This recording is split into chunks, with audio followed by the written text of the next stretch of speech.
तो आज हम करेंगे एफ ब्लॉक एलिमेंट्स। सो इनको ना हम कहते हैं इनर ट्रांजिशन एलिमेंट्स, ठीक है, इन्हें हम कहते हैं इनर ट्रांजिशन एलिमेंट्स। तो जो कि एफ ब्लॉक होता है उसके अंदर दो सीरीज़ होती है जो कि मैंने पहले भी बताया था।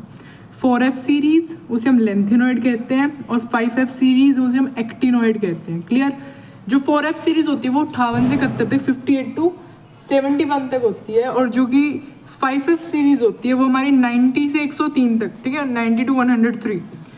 तो हमने जब पीरियोडिक टेबल देखी थी स्टार्टिंग में, तो हमने ऐसे देखा था कि ऐसे ऐसे करके पीरियड्स बने हुए थे। तो जो कि एक पीरियड था 6th पीरियड और 7th पीरियड जो थे 2 पीरियड, उसमें एकदम से वो बढ़ जाता है। वो बीच वाले एलिमेंट्स कहाँ गए थे? एफ ब्लॉक में आए थे। तो ये है हमारा एफ ब्लॉक। क्लियर। तो आपको क्या याद रखना है? पहले 4F सीरीज़ होती है, फिर 5F होती है। 4F सीरीज़ को हम लेंथेनॉइड कहते हैं और दूसरे को हम कहते हैं एक्टिनॉइड, ठीक है। 58 से 71 और 90 से 103, 58 से 71, 90 से 103। क्लियर। पीरियड 6 और 7। आगे चलते हैं। तो अभी आता है हमारी लेंथेनॉइड्स।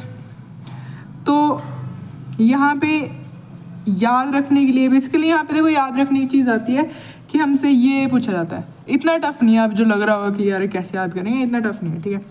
तो पहले तो ये चीज़, इसकी ट्रिक लिखी हुई है, ठीक है। सीने पर नदियाँ प्रेम की समाई यूँ गदगद, तब दिल हुआ इंजीनियर तुम यार लाजवाब, ठीक है। अगर ऐसे याद रखना याद रख लो, वरना वैसे भी हो जाएगा। क्लियर।